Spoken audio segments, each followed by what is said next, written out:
So when I think of someone that's had a hard time making a switch from walking the trail of the ancestors to following the truth of Jesus, it reminds me of Michael. His other name is Waina. I'd like you to meet Waina and hear his story from his own mouth. Waina is telling his story, and it's a typical Hewa story about how they tried to appease spirits. Well, Michael talks about his father being the one that taught him the ways of the ancestors, and how his father said, well, if somebody gets sick, well, you need to get stinging nettles, you need to mix it with a certain kind of clay, you need to rub it on your body, you need to say certain words, certain incantations, and then you'll recover. So he would try that. Sometimes when somebody was sick, they would try these different incantations, these different methods.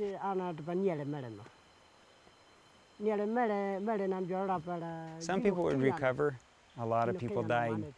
So they would learn other ways. If somebody got sick again, then they would go, well, now what should we do for him? Well, they would get a certain kind of bark, a certain kind of tree bark, and then they would notch it, cut grooves into it, and find different colors of clay, make different patterns, X's, different lines across it, and they would call out to the spirits requesting help. Sometimes a person would continue to be sick. Sometimes they would die. Very seldom would they ever recover.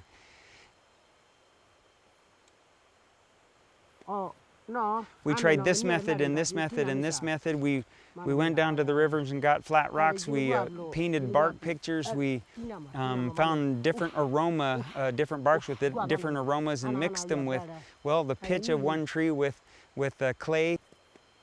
We would burn it in the fire. We might chew it and spit it out while calling magic words out into the air, looking for help, trying anything in order to make people, sick people, recover, our relatives. But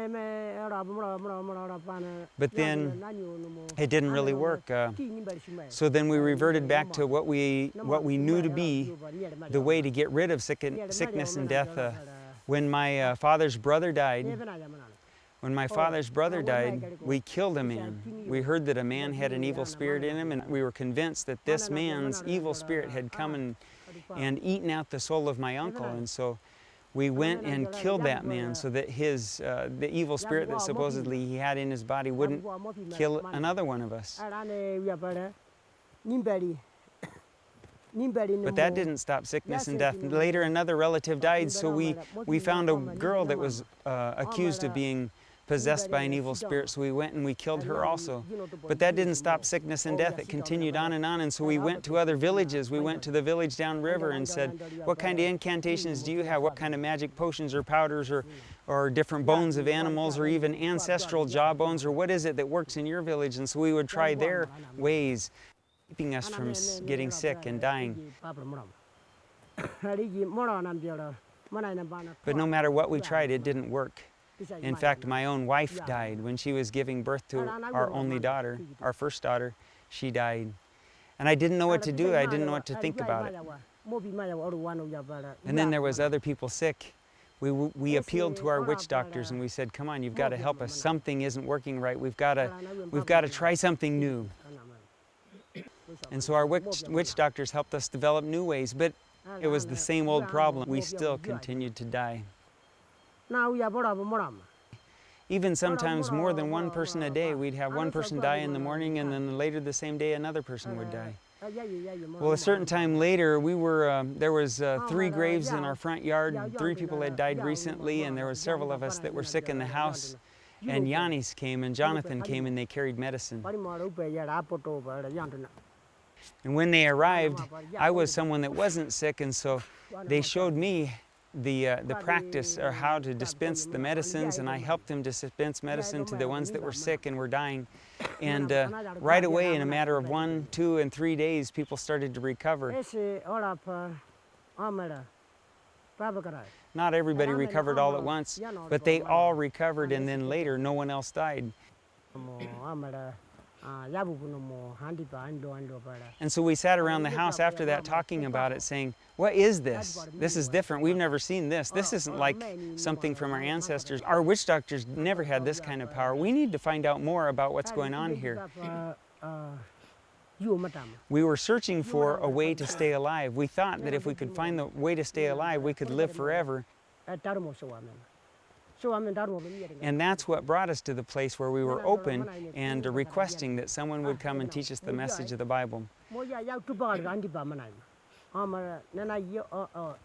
We didn't ever think that a missionary would ever come and live with us. We thought our way out in the jungle were way too remote. No one will ever come and live with us. And so we called for Yanis to come. We knew that he understood the message of the Bible, and so we said, Yanis, you come. And we were surprised and so happy when Jonathan also came with Yanis. And the two of them came and started teaching us first how to read and write. And we thought, wow, this is different than anything our ancestors have ever showed us before. We realized that this was different and new and that it was powerful. After we learned how to read and write, then Yanis and Jonathan started teaching the message of the Bible, and we were just floored by the message. We said, we have never heard anything like this before. This is all brand new. We heard that Jesus didn't kill any people that had evil spirits inside of him. He never told the boys that went with him, the apostles, the disciples, to kill anybody. Instead, he showed a completely different trail. And when I read that, I realized, oh my word, the ancestors have completely lied to us and led us down a trail of killing people. I could never kill a person again. I realized that was just a bunch of lies. We realized when we heard the teaching of the Bible that we had been disobeying God. God who had created us. We were disobeying him. We had rejected him. We were actually following Satan. When we were following the trail of our ancestors, we were actually following Satan's trail, and we were enemies to God. When we heard the message of God and how that Jesus saw us and had mercy and compassion for us, we were shocked. Later we got to the death, burial, and resurrection of Jesus Christ, and we decided, yes, you know what, this is true. We've been following lies, but this is true. And then later we studied on into the book of Acts, and when we got to the part in Acts where it talks about how the Ephesians, when the Ephesians heard for the first time the message of grace, of salvation, they were so amazed and so they realized that they had been following Satan. They decided they would burn all of their books, all of their stuff that had to do with sorcery and incantations. They took all of their belongings and all their books and burned them publicly so that everyone would see it. When we saw that story, we said, oh, we need to do that too. And so we got together all the things in our village that had to do with incantation, with sorcery, with witchcraft, with magic words. We put all those things in a big fire and we burned them together so that everyone would see that we could make a public statement that truly we are cutting ourselves up from following the trail of the ancestors. Now we are going to be truly devoted to Jesus Christ, and we will only follow his trail. So now we're following Jesus' trail, but we realize that there's many other people around us that have never heard this message. Other Hewa people that live in villages downriver. What about those? What should we do for them? We need to make sure that they also have a chance to hear about the message of Jesus Christ and what he's done for us.